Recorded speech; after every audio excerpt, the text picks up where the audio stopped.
Assalamualaikum warahmatullahi wabarakatuh. Selamat pagi anak-anak. Sudah siap belajar hari ini? Sebelum kita mulai belajar, kita tepuk fokus dulu ya. Tepuk fokus. Melihat, mendengar, mengingat, fokus. Oke, baik, sudah fokus ya. Untuk pertemuan kali ini kita akan membahas tentang simbiosis. Apa itu simbiosis? Betul sekali. Simbiosis merupakan hubungan timbal balik antara dua makhluk hidup. Simbiosis itu ada 3 macam: simbiosis mutualisme, simbiosis komensalisme, dan simbiosis parasitisme. Ada yang sudah tahu apa itu simbiosis mutualisme? Ya, betul. Simbiosis mutualisme merupakan hubungan antara dua makhluk hidup di mana keduanya itu saling diuntungkan, sama-sama diuntungkan. Contohnya, hubungan antara kerbau dengan burung jalak. Kenapa sih hubungan antara kerbau dan burung jalak, interaksi antara kerbau dan burung jalak itu termasuk hubungan yang saling menguntungkan atau simbiosis mutualisme? Ya, betul sekali. Tubuh kerbau menjadi bersih karena kutu yang ada di tubuh kerbau itu dimakan oleh burung jalak. Sementara burung jalak mendapat makanan karena memakan kutu di dalam tubuh kerbau. Contoh selanjutnya yaitu hubungan antara kupu-kupu dan lebah dengan bunga. Di dalam hubungan ini, kupu-kupu atau lebah tidak menjadi satu-satunya pihak yang diuntungkan karena mendapatkan sari makanan dari bunga. Bunga juga mendapat manfaat. Apakah manfaatnya? Ya, betul sekali. Bunga dibantu penyerbukannya oleh kupu-kupu dan lebah. Jadi, terjadilah proses penyerbukan. Kemudian, ada juga hubungan antara manusia dengan bakteri. Dalam hubungan ini, bakteri yang dimaksud adalah bakteri coli atau bakteri yang ada di dalam usus besar. Dengan adanya bakteri ini di dalam tubuh, manusia dapat mengurangi pertumbuhan bakteri jahat dan mempercepat proses pembusukan di dalam usus besar. Sedangkan bakteri coli mendapat keuntungan karena bisa mendapatkan makanan dari sisa-sisa makanan di dalam usus besar. Nah, simbiosis yang kedua yaitu simbiosis komensalisme. Apa itu? Ya, betul sekali. Simbiosis komensalisme adalah hubungan timbal balik antara dua makhluk hidup di mana salah satu makhluk hidup diuntungkan dan makhluk hidup yang lain itu tidak dirugikan dan juga tidak diuntungkan. Contohnya hubungan antara bunga anggrek dan inangnya.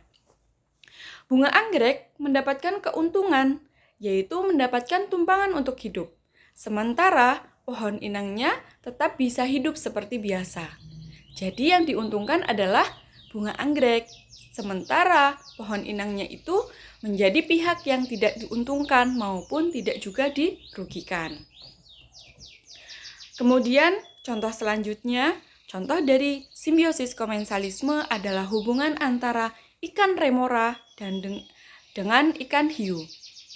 Perlu anak-anak ketahui bahwa ikan remora mempunyai alat semacam penghisap yang memungkinkannya dapat menempel pada ikan hiu atau ikan-ikan besar lainnya. Dengan menempel seperti itu, sisa makanan ikan hiu yang berupa remah-remah dimanfaatkan oleh ikan remora. Ikan remora juga diuntungkan karena terhindar dari predatornya. Sementara itu, kehadiran ikan remora tidak mengganggu sama sekali ikan hiu. Jadi, ikan hiu menjadi pihak yang tidak diuntungkan maupun tidak dirugikan. Sementara yang menjadi pihak yang diuntungkan adalah ikan remora karena terlindung dari predator dan juga ikan remora mendapatkan sisa makanan dari ikan hiu. Untuk simbiosis yang ketiga, yaitu simbiosis parasitisme.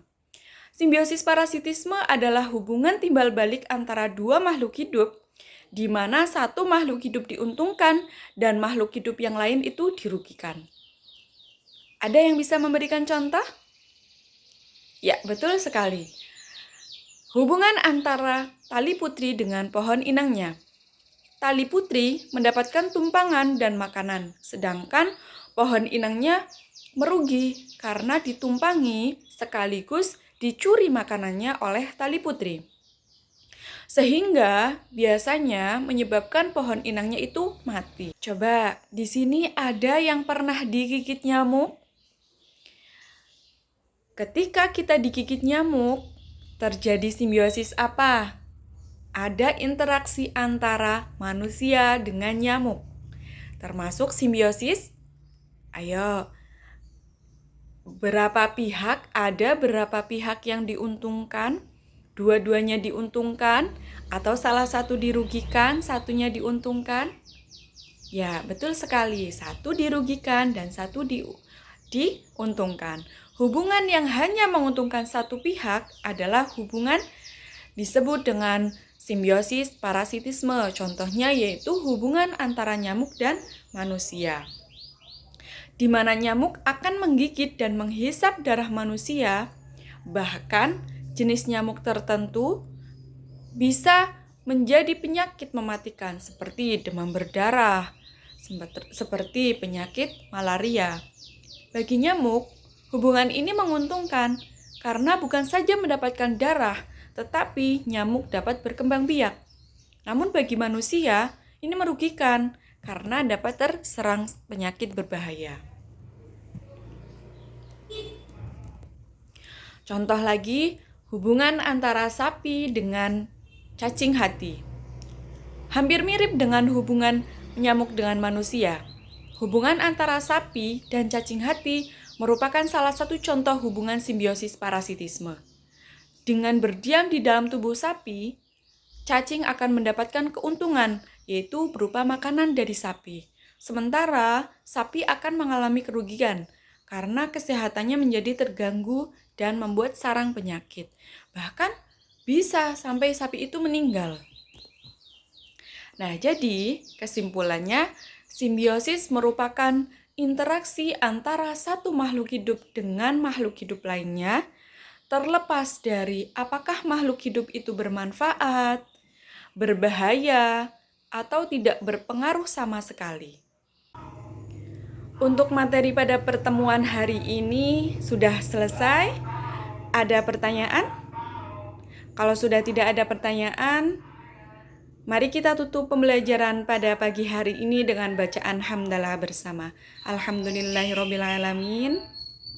Jangan lupa di rumah dibuka lagi, dipelajari lagi. Sampai berjumpa pada materi selanjutnya.